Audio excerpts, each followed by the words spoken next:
Hello, hi, and welcome to today's video. We're going to be talking about the 3 things to know about self-love. So if you haven't heard about this concept or you just want to know what are the 3 things to know about self-love, go ahead and stick around to the very end of the video and make sure that you are subscribed so you get more notifications like this.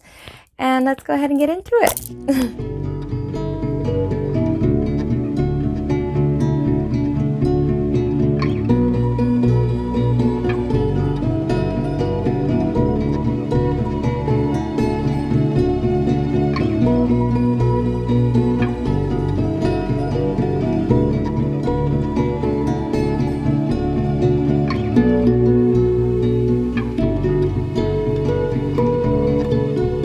Okay, so the first thing that I wanted to talk about is what is self-love. So let's go ahead and break this down a little technical. Okay, let's get a little bit technically, let's get a little bit technical, okay? Okay, we're gonna get a little bit technical.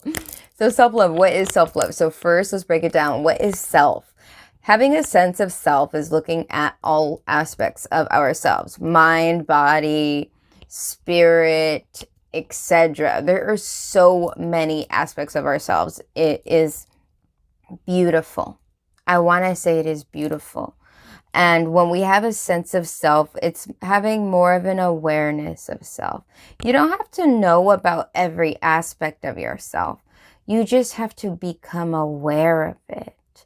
And then you will gradually know more about yourself. You're not going to know every single thing about yourself. You're going to become aware of yourself little by little. And as you become aware of yourself, you have these aha moments of, oh, wow, I do get into these patterns. Oh, wow, I do this. And when we have those moments do not sweep them under the rug. Don't just, I'm not going to look at that. No. Having a sense of self-awareness, having a sense of self-understanding self, this means that you are looking at that. You see it, right? Self-love is giving the compassion, the unconditional love to that awareness of self. Saying, you know what? I know that I'm not good at that, but I'm going to help myself improve that. I'm going to look at that and I'm going to get out of that. I'm going to guide myself out of that. I'm going to guide my habits into a new direction. I'm going to guide my body into making new actions. I'm going to guide my thoughts into a new direction. This is the key aspects these are the key aspects of self-love, is to really have that unconditional love, to really connect and become aware and improve, but not just improve self, but lovingly and compassionately improve your sense of self, your sense of awareness of self. You will enjoy yourself more. You'll do things that make you happy. It's one step at a time. It's not all at once, so don't be so hard on yourself. That's part of having unconditional love for yourself, is not being hard on yourself. It's not saying, oh, well, I gotta do. When you think in those terms, you are putting pressure on yourself. That's not kind. That's not compassionate. Be aware of how you self-talk to yourself, because that's also a sense of self-love. This is why there's so many different variations of self-love. It's a deep sense of love that you will not get from anyone else, and no one else. It's not that you won't ever get it because they don't want to give it, but it's that no one else can give you the deep sense of unconditional love that you can give yourself. You see what I'm saying? And why is it so important was the second thing I wanted to talk about. So why is it so important? It's so important because when we have a sense of self-love, we understand what love looks like. We understand that we are not perfect people. We understand what progress looks like. We understand what having unconditional love, unconditional, like love, allowing yourself to grow and have faith in yourself looks like. We understand and appreciate those senses within ourselves. So we have a sense of balance, okay? When we have love interests, like relationship-wise, come into our lives, we will understand what imbalance looks like if the person does not align with the self-love we give ourselves. If they do not give it to themselves, it's not going to be aligning, and we will directly know. And that will cut out so much time in trying to make somebody else compatible when they have to first look within themselves, before they give you something. You can't give something you don't have. If you don't have a sense of self-awareness, you're not going to be aware of your partner and their sense of needs within a relationship. I feel like we have needs as far as relationships go, but it's not like we need to have that in order to be happy or healthy. We need to take care of ourselves first. You see what I'm saying? Then there is more of like, I would say, unconditional fulfillments that we end up doing naturally in relationships. And those you can call them needs, but it's unconditional fulfillments. It's doing something because you just care and you love, right? When you do that for yourself, you don't mind doing it for another. That's why it's so important.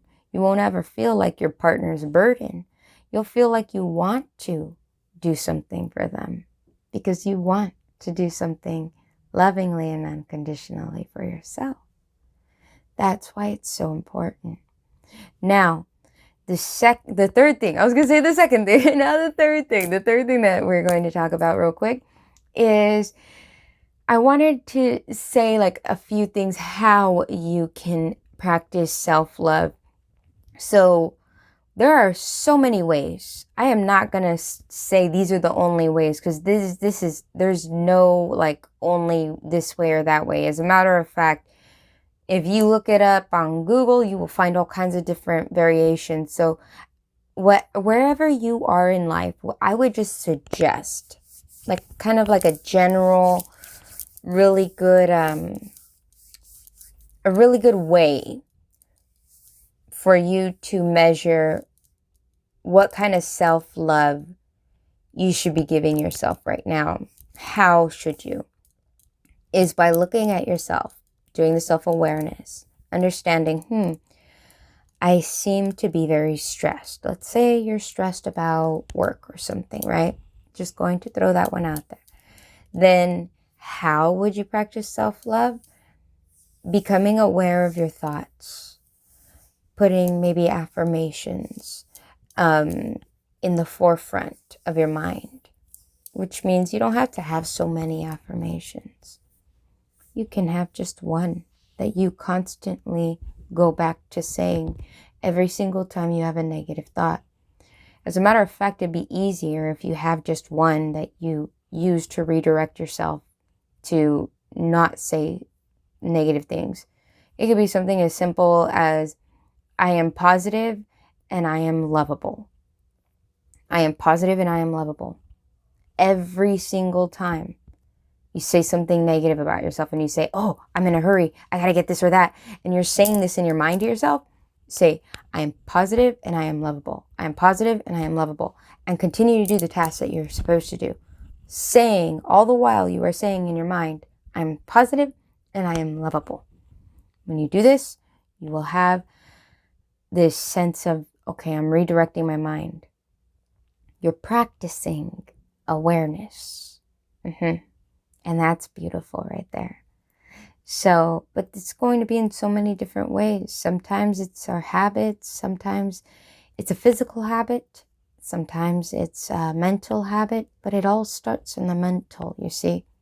Even if it's a habit of playing a game or going on an app. You go on there. But the first habit that you have is the habit of thinking, I'm bored, I'm going on here. I'm bored, I'm going. Then your thumbs move. right? So in the moment that your thumbs are moving or something, you can go, no, I'm deleting the apps that are not serving my highest purpose right now. And when I feel like I have this desire to go there, I'm going to redirect my thoughts into thinking something that gives me the fulfillment, that makes me realize that that app doesn't fulfill all my personal needs. You see what I'm saying? In different ways, we can train our mind to understand that we have everything we need within ourselves. And we don't need to redirect ourselves to different things that are outside of ourselves to keep us preoccupied, to keep us from being bored. No.